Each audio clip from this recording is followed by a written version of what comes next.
خانم دکتر منیژه بدیازمانی که خیلی لطف کردین امشب دوباره دعوت من قبول کردین راجع به یکی از کتاباتون صحبت میکنین. ایشون PhD دارن از University of Idaho و Master Degree in Education from National College of Education in Illinois. Master and Bachelor Degree in English Language and Literature from University of Tehran. Her doctoral dissertation is on the topic of academic intrinsic motivation که فکر می‌کنم مگه درست بگم تشویق و کار با دانشجویان برای بهتر شدن کارشون. حالا بعد اگر اشتباه میگم. School achievement as related to the students' home environment. She has taught educational psychology in Idaho and has also worked for a major financial institution both in Idaho and Colorado, and has taught writing and composition at college level in Colorado. She speaks 3 languages and has translated legal and historical paper for the publications.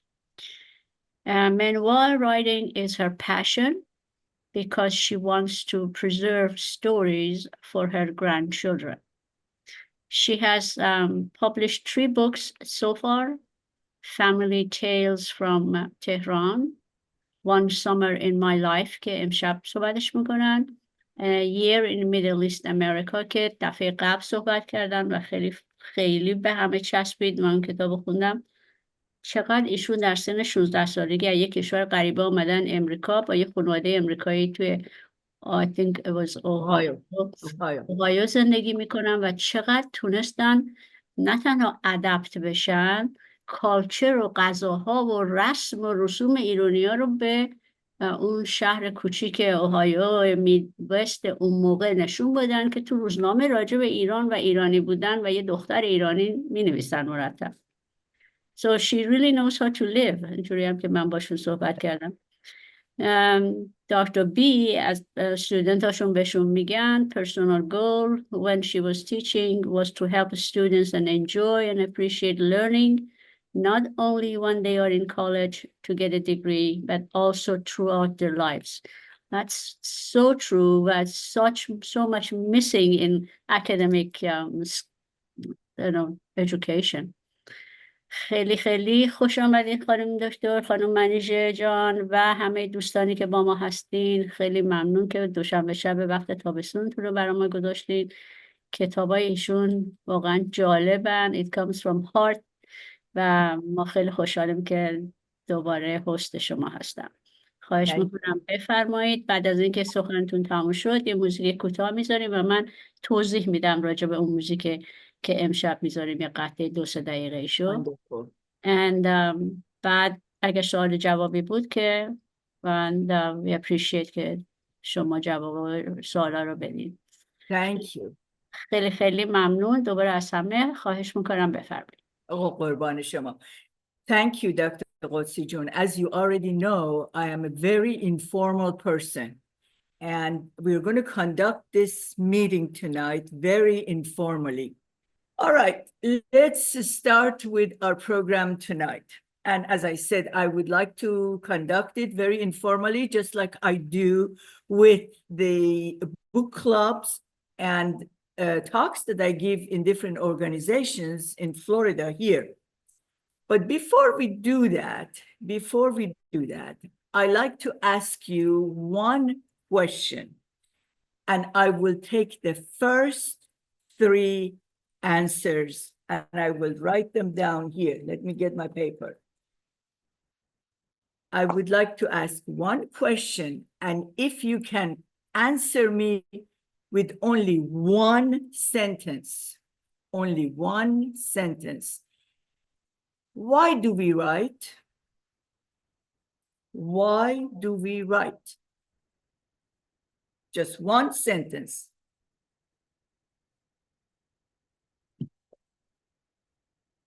By show of hands. How many people have grandchildren? Just about. Okay. Now, when my grandkids were born, something changed. All of a sudden, I started thinking, my goodness, these little ones, they have absolutely no idea where I grew up, how my childhood was, what kind of life I had in the other country, okay? These kids have no idea. So I started writing little stories about my own childhood, about my upbringing. We were in my grandfather's big house near the Bazar Buzurg, downtown Tehran. So the stories that I remembered about how life was in that house, how we lived with extended family, all the quirky relatives, all the little things here and there and happening, and some were fun, some were not fun, some were sad, some were funny. So I started writing these little stories and put them in a folder and holding them. Now, I was writing them like short stories. Now, you might ask, why short stories? Let me digress here and go back a little bit to explain why short stories. Because somebody might say, well, you could have written a memoir, a full-length memoir. No, I chose the genre short stories because a short story is exactly what it is. It is like an essay. It has a beginning, it has a middle, and it has an end. So at the beginning, you introduce the character, you introduce the subject. In the middle, you explain it, why you are writing, what is the reason for writing, why am I writing this? And at the end, you get to a conclusion. So I wrote these, I used that genre of short stories to write these stories. I put them all in a folder and I put them aside. I figured maybe someday these kids, when they grow up, they might become interested to know, oh, where did my grandmother come from? What kind of life did she have? When they finally become interested, well, I won't be here to tell them, but the stories will be here.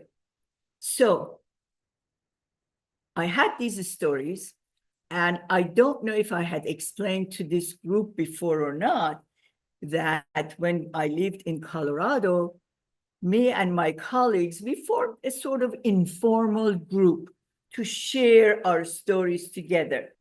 Because folks, everybody has stories. Our lives are all stories. So we would share stories.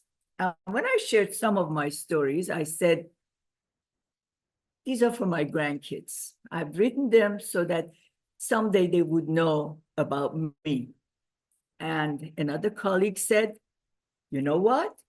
These stories are not just for your grandkids. They have great cultural implications. They just talk about how people lived in another country, how families were, what was happening. So when I decided to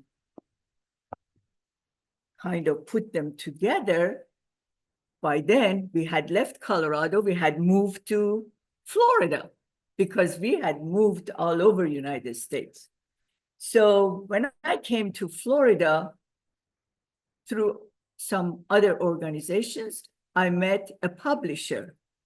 And he said, oh, definitely we have to publish these stories. So the first book was Family Tales from Tehran. Family Tales from Tehran.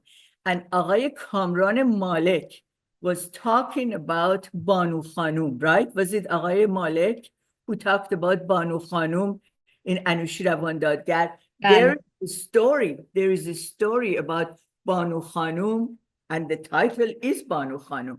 It's about how she protected all the girls and would stand in Khiyabun Shahreza with a big long stick in the back, and no Alborz boy dared to come close to the girls of anushravan.gap. So these are part of my life.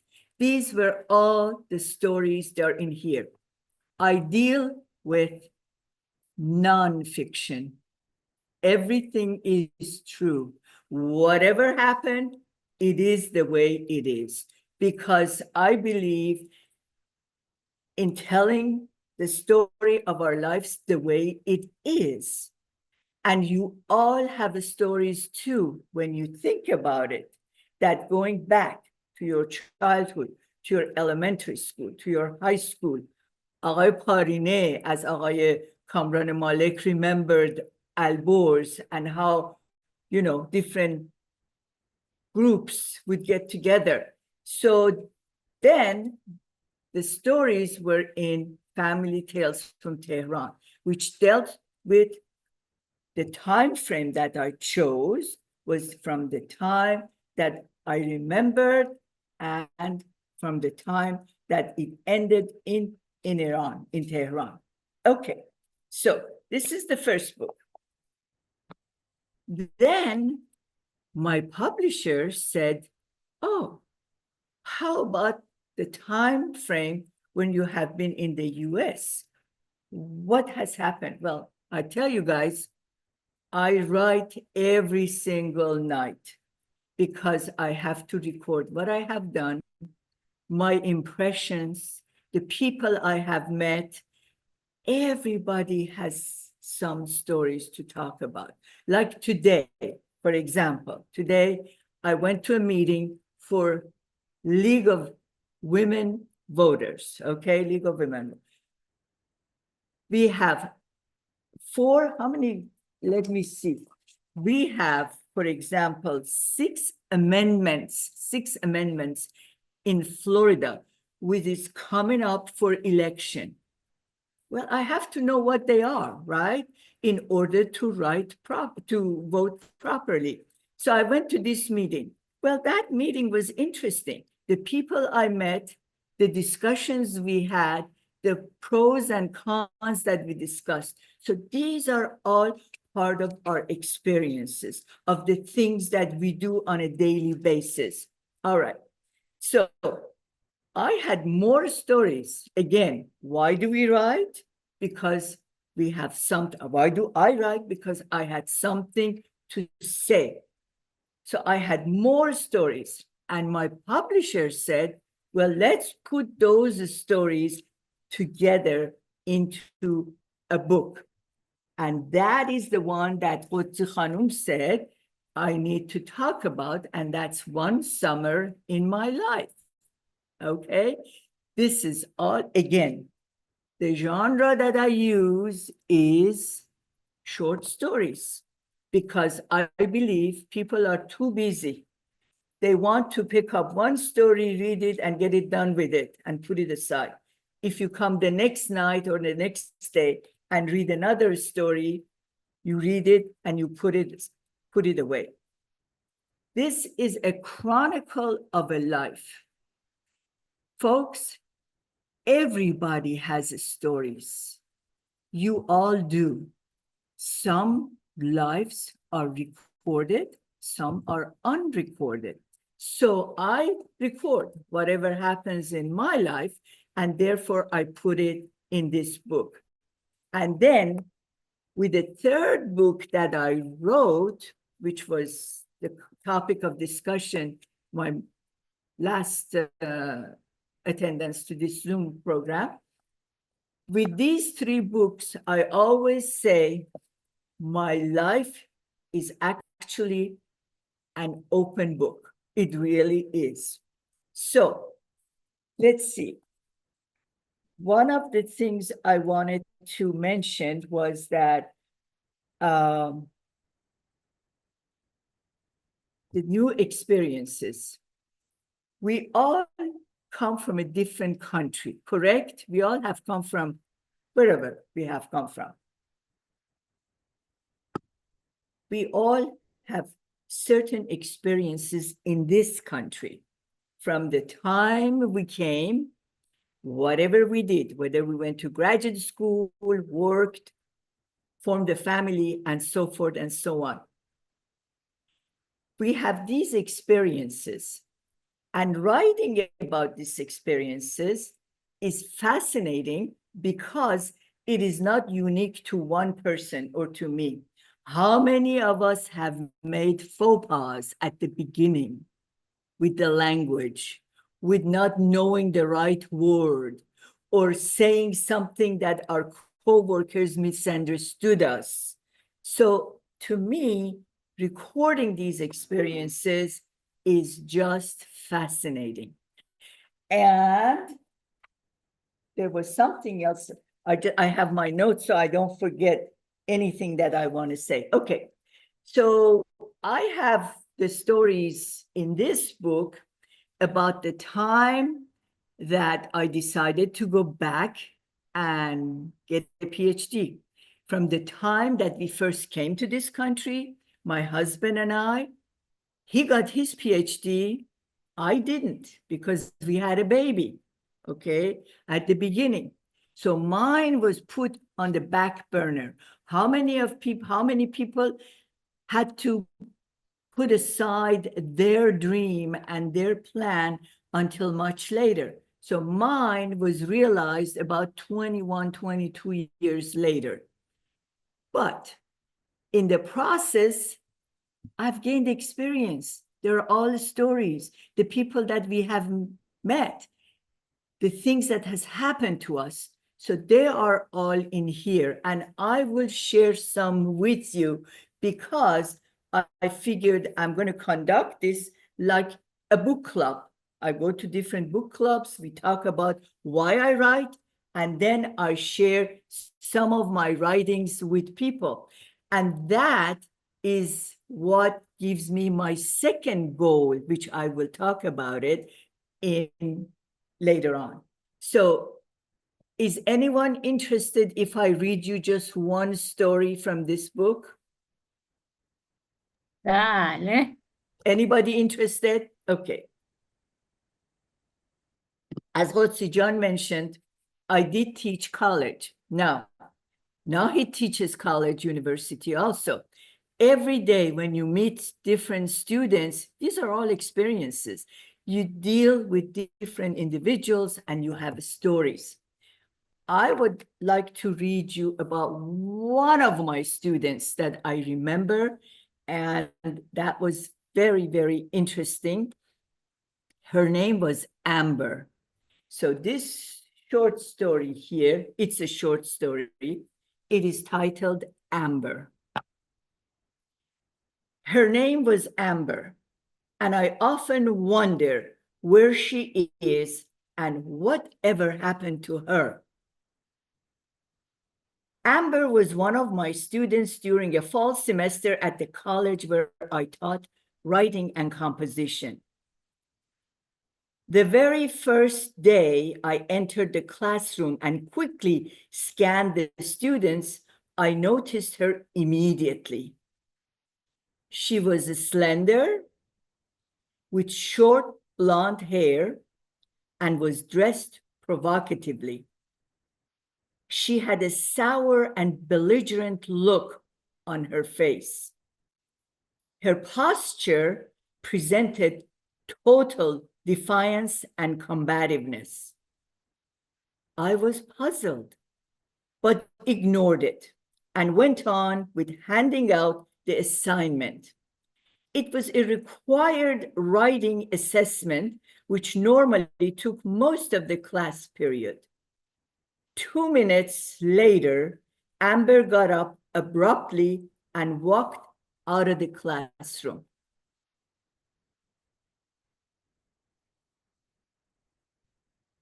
Her odd behavior made me follow her out into the hallway. I pretended I was going to get a drink of water while the other students were busy writing. I reached Amber around the water fountain. She looked insanely angry and agitated, ready to explode.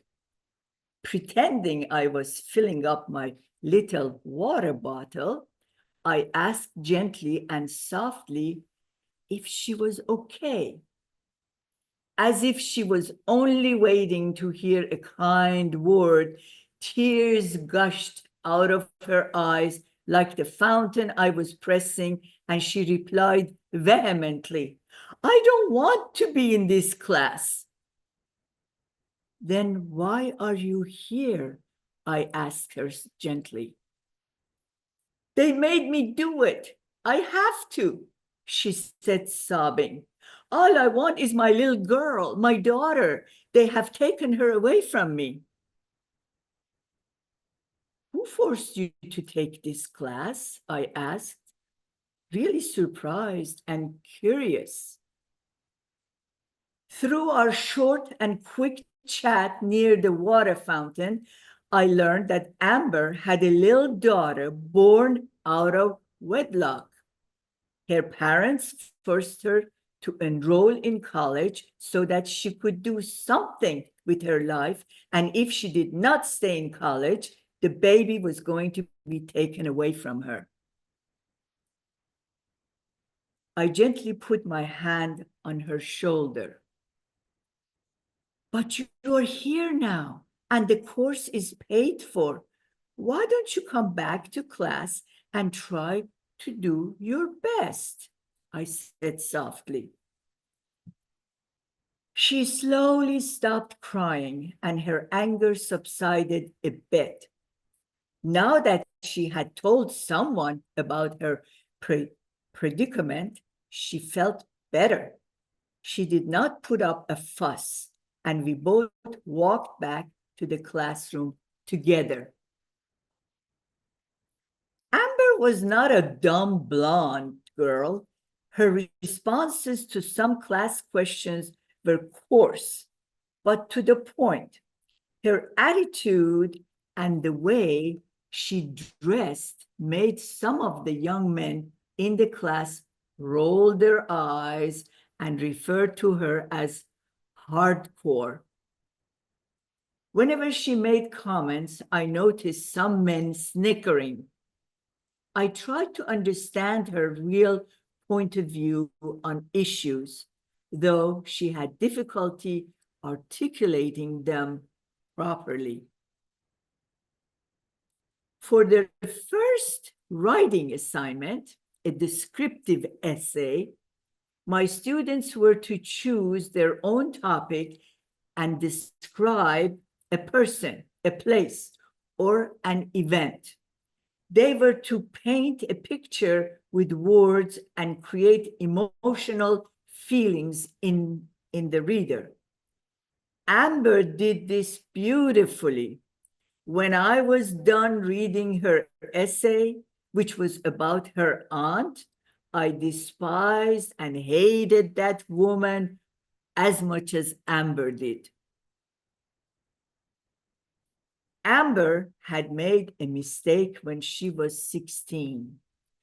A one-time sexual encounter had landed her pregnant. The aunt, her father's sister, had never let her forget it. By verbal abuse, derogatory comments, unkind words, and jabbing remarks, she had robbed Amber of all her self-confidence. "Why not be what they say I am?" she must have thought to herself.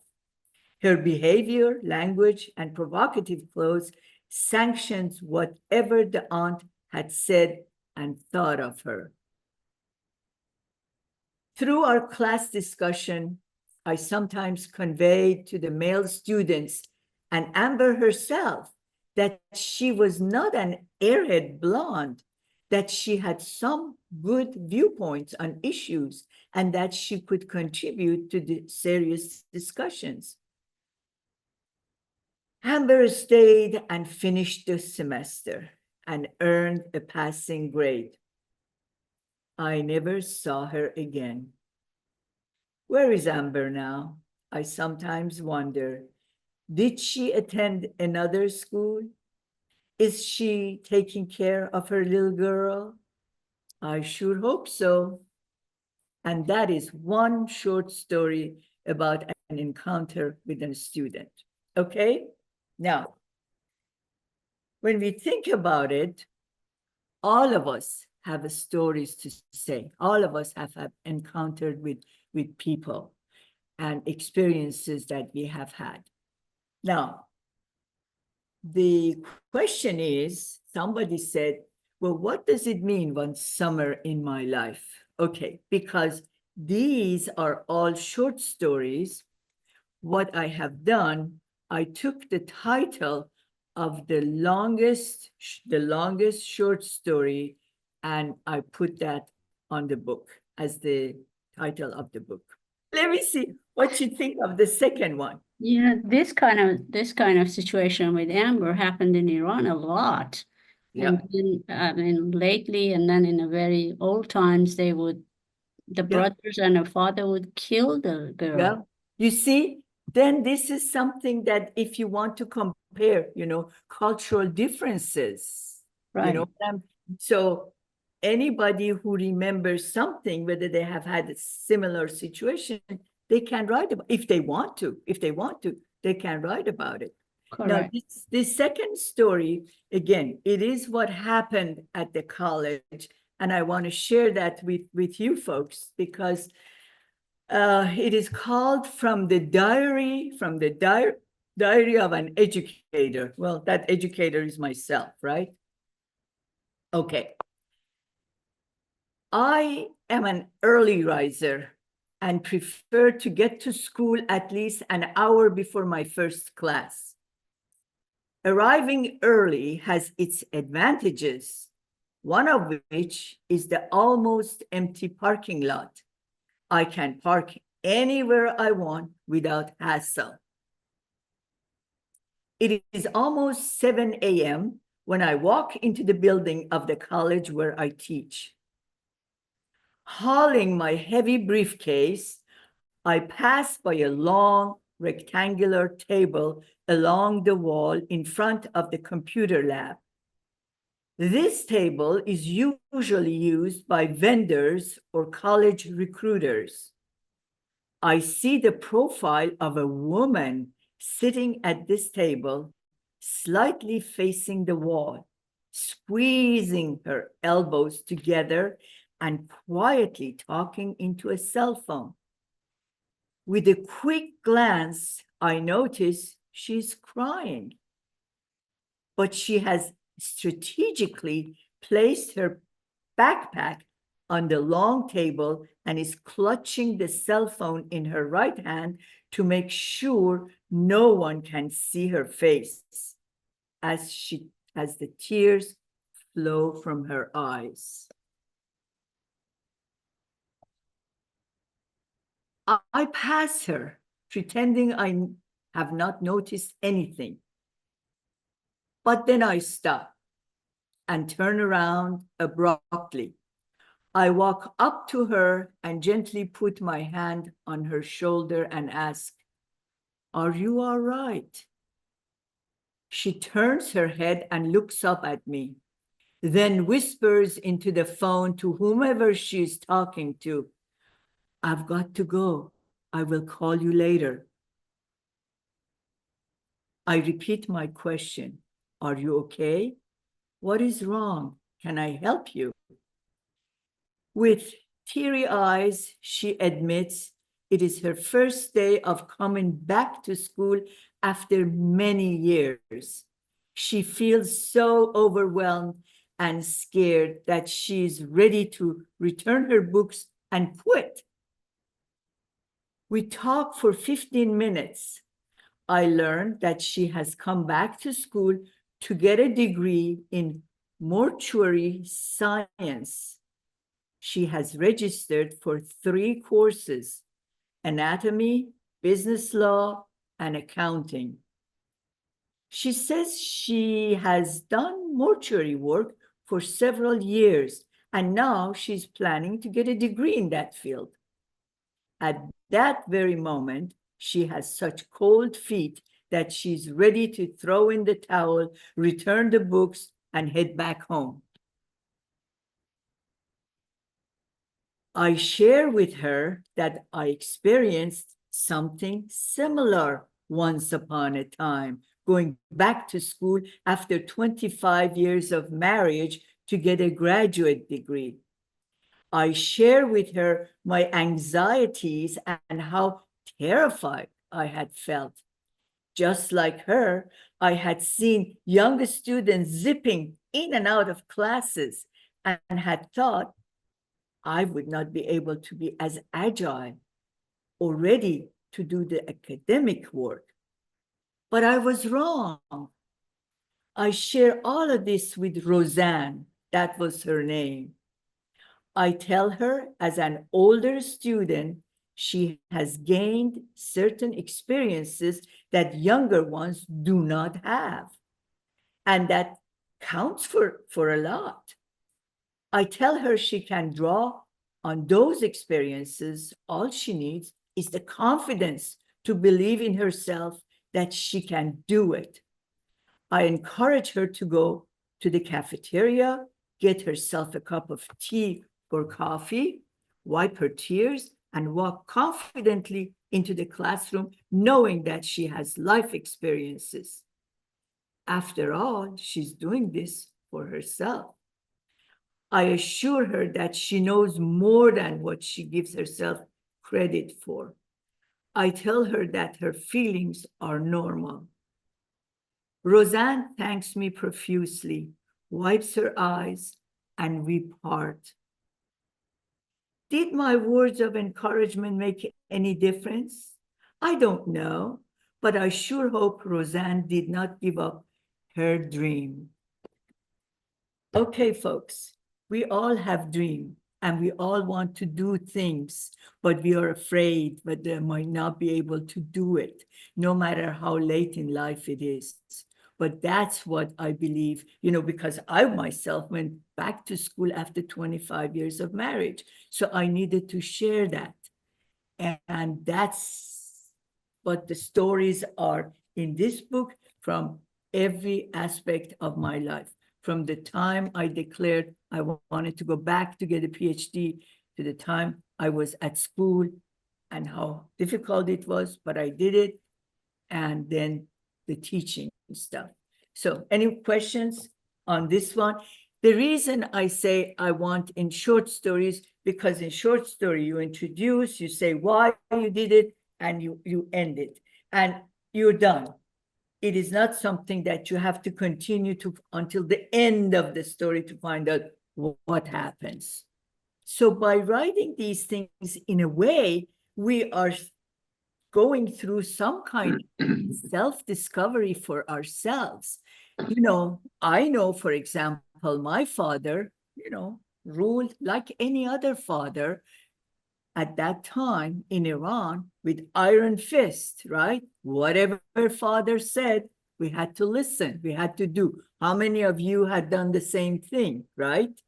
But maybe I resented it at the time. I don't resent it now.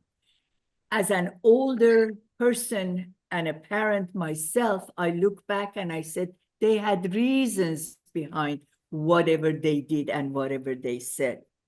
Okay, so that becomes important for us to realize. And by recording these stories from the beginning, because in the middle, there is a reason why we are writing. That's the reason. Why are we writing? Because we have something to say. And then this would stay for posterity. Now, whether you publish it or not publish it, it's something that remains there.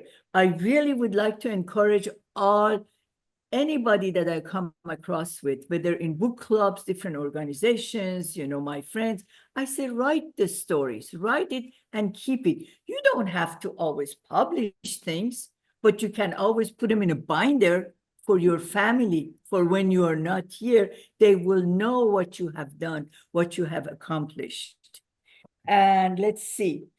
One of the things that I wanted to share with you guys, as I discussed, was short story. Has anyone heard a genre called flash fiction?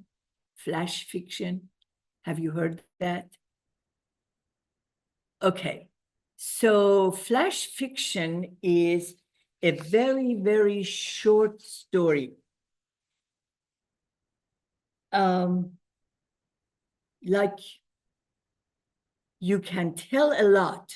You can tell a lot in a very few sentences, or maybe just one sentence. It's called flash fiction. When I was teaching college, of course, we had to go through different types, but I chose for myself short story style genre. But flash fiction is a very interesting thing for anyone who is interested to go and Google it and learn something, what it is and how you can do flash fiction. Now, and I'm going to give you an example. For example, in one of the colleges, they had a writing contest. The writing contest for this flash fiction was who can write a short story that would have an element of religion, sex, and mystery. Who can write, it was a contest. The student who won the flash fiction contest, this is what she wrote. Oh God, I'm pregnant. I wonder who done it. Religion, sex, and mystery. Oh God, I'm pregnant. I wonder who done it. So that's the type it is. So whatever genre that you want to write, whatever you feel comfortable with, that works for you, go ahead and do it. I really encourage all my friends to do it because we're all getting older, but we have had experience in life, right? We have had encounters with people. And as I said, like who was that lady? I can't remember her name. Said it's sad and she doesn't want to write sad stuff, but that's okay. It's part of life, It doesn't have to be, all roses or funny stuff.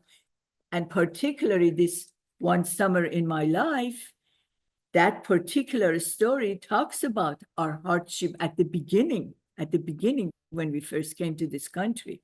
So there is another story that if you're interested, I could share with you with regards to ESL. Anybody interested in that? Yes, please. Okay. This is, in a way, it is funny, but, well, you'll see. The concept of readiness is the most important part of pedagogy. It is also the most sensible approach to teaching anything. And I'm not talking about only academic subjects. Okay? So whenever you want to teach people something, they have to be kind of ready for it. Okay? When I taught English as a second language, ESL, to a group of Vietnamese students, I was not formally aware of the concept of readiness, but I knew by instinct that I could not teach them something for which they had absolutely no background information. Background information is important. Teaching ESL to a group of Chinese and Vietnamese students who did not know a word of English and looked at me with expressionless faces was a challenge. Normally, eyes reveal a lot. So I made sure we made plenty of eye contact. I kept watching for that special spark that would indicate to me that they had reached that aha moment, that it had probably, they understood. Okay. Readiness for this group of students meant a lot of show and tell. They didn't speak the language, right? So I had to do a lot of show and tell. To get them ready for a lesson on preposition, for example, I put a huge box in the middle of the classroom for one whole period.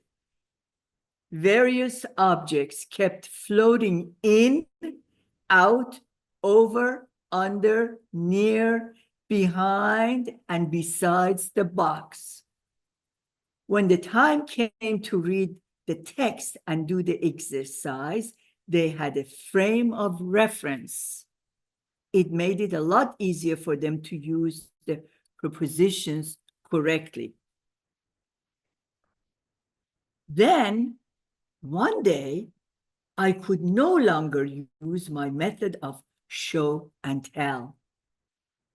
When a 17-year-old Chinese boy and a 16-year-old Vietnamese girl came to me and asked me to explain what VD meant. VD, teacher, they told me, teacher, what is VD?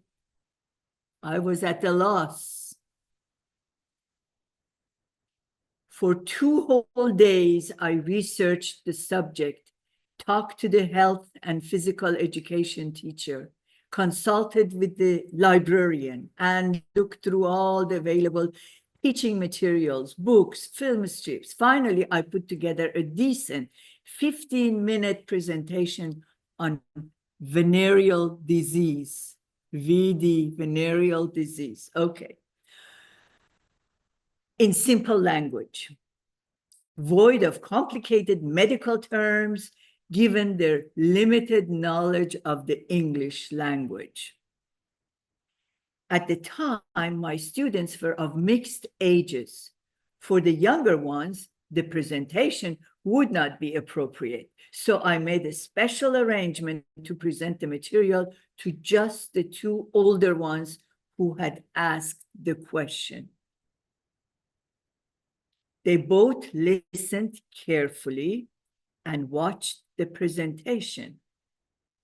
Now, do you understand what VD is? I asked to make sure there were no ambiguities.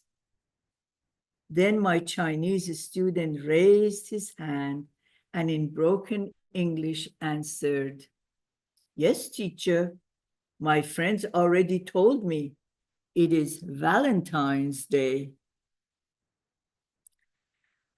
It was indeed the middle of February, and the letters VD were on display in bright red all over the school. That's one encounter. You see? That is the funniest VD I've ever heard. I mean, when you said VD, of course, me, I was looking at Dr. Malik and seek a reaction. She was, obvious to us, but Valentine's Day. It was, they had it all over school. It was lost in translation. Yeah, that's right. So we all have experiences such as these, which makes life interesting. Wonderful.